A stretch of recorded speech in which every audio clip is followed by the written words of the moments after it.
Hello मित्रांनो, सर्वांचं स्वागत आहे परत एकदा नवीन एका व्हिडिओमध्ये. आज आपण बघणार का जे बांधकाम कामगार आहे आणि बांधकाम कामगारामध्ये जे निवृत्ती वेतन आहे, जे पेन्शन ज्याला आपण म्हणतोय, ते पेन्शन जे महाराष्ट्र सरकार आहे त्यांनी चालू केलेलं आहे. जे पण बांधकाम कामगार, नोंदणीत बांधकाम कामगार आहेत त्यांच्यासाठी पेन्शन योजना ही चालू झालेली आहे.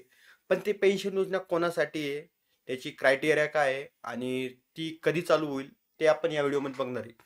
जर हा व्हिडिओ तुम्हाला जर आवडला असेल तर लाईक शेअर सबस्क्राईब करायला विसरू नका आणि बेल आयकॉनला ऑलर करा, कारण अशीच नवीन नवीन माहितीची व्हिडिओ मी तुमच्यासाठी घेऊन येत राहील. तर फटाफट चालू करूयात.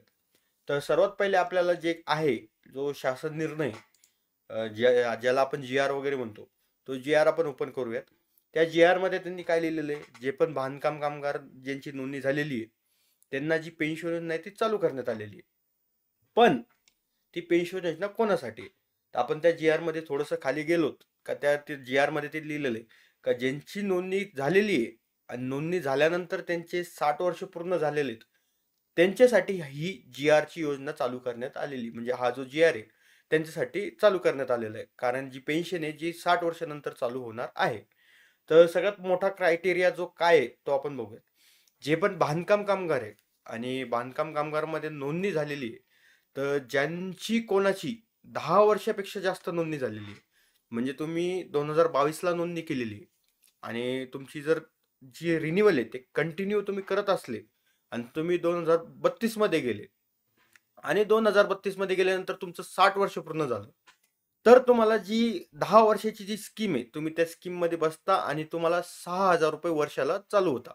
म्हणजे कमीत कमी 10 वर्ष जर तुम्ही रिन्युअल केलं आणि त्यानंतर तुमची जी 60 वर्ष आहे ते जर पूर्ण झाले, तेव्हा तुम्हाला जी 6,000 वर्षाला जी पेन्शन आहे ती चालू होते.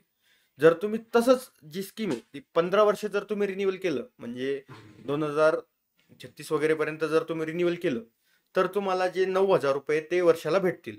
आणि कंटिन्युअसली जर समजा तुम्ही 40 वर्षाचे आणि तुम्ही 40 वर्षाचे असताना तुमची बांधकाम कामगाराची नोंदणी झालेली आहे आणि तुम्ही 60 वर्षापर्यंत कंटिन्युअसली प्रत्येक वर्षी रिन्युअल करत असाल आणि तुमचं 20 वर्ष कार्डाला रिन्युअल करून झालेलं, त्यानंतर तुम्हाला जे 12,000 रुपये ते वर्षाला भेटतील. म्हणजे तुमचं 10 वर्ष कंप्लीट रिन्युअल झालं तर तुम्हाला 6,000 रुपये, 15 वर्ष रिन्युअल झालं तर 9,000 रुपये, आणि जर 20 वर्ष जर कंटिन्युअसली रिन्युअल केलं आणि जर तुमचं 60 वर्ष कंप्लीट झालं, तर तुम्हाला जी 12,000 रुपये वर्षाची जी पेन्शन आहे ती चालू होईल, म्हणजे महिन्याला 1,000 रुपये. तर हा जो क्रायटेरिया आहे तो सगळ्यांसाठी सेम असणार आहेत. कोणताही नोंदणीत बांधकाम कामगार आहेत त्याच्या कमीत कमी 20 वर्ष नोंदणी झालेली पाहिजे. म्हणजे कमीत कमी 10 वर्ष आहे, पण जर तुम्हाला 12,000 रुपये वर्षाला घ्यायचे तर तुमची कमीत कमी 20 वर्ष नोंदणी झालेली पाहिजे. तरच तुम्हाला जी पेन्शनची जी योजना आहे ती पेन्शन योजना भेटेल. आणि तुमचं 60 वर्ष देखील पूर्ण झालेलं पाहिजे, तरच ही योजना तुमच्यासाठी राहील. आणि प्रत्येक वर्षी तुम्हाला रिन्युअल करणं हे कंपल्सरी असतं, कारण की जे बांधकाम कामगाराची जी नोंदणी आहे ती एका वर्षाचीच होती. तर तुम्हाला प्रत्येक वर्षी जे रिन्युअल आहे ते 100% करावंच लागतं.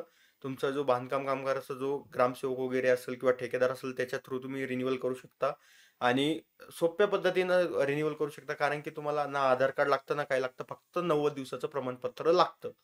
तर तेवढ्याच याच्यात तुम्ही जे रिन्युअल आहे ते करू शकता आणि ते तुम्हाला प्रत्येक वर्षी करावंच लागणार. त्याशिवाय तुम्हाला पेन्शन योजना चालू होणार नाही. तर एवढंच होतं या व्हिडिओमध्ये. जर हा व्हिडिओ तुम्हाला जर आवडला असेल तर लाईक शेअर सबस्क्राईब करायला विसरू नका. आणि हा जो PDF आहे, जो जी आर आहे, मी तुम्हाला कमेंटमध्ये, म्हणजे कमेंटमध्ये किंवा डिस्क्रिप्शनमध्ये हा PDF टाकून देईल. जर तुम्हाला डाउनलोड करून वाचायचा असेल तर तुम्ही पूर्णपणे वाचू शकता. हा जो बांधकाम कामगार मंडळ आहे त्यांनी पाठवलेला जी आर आहे त्यांच्या वेबसाईटवरती पण आहे आणि मी पण तुम्हाला डिस्क्रिप्शनमध्ये देऊन टाकेल. जर तुम्हाला डाउनलोड करायचं असेल तर डाउनलोड करून वाचू शकता. जर हा व्हिडिओ तुम्हाला जर आवडला असेल तर लाईक शेअर सबस्क्राईब करायला विसरू नका. भेटूयात नवीन व्हिडिओमध्ये. जय हिंद, जय महाराष्ट्र.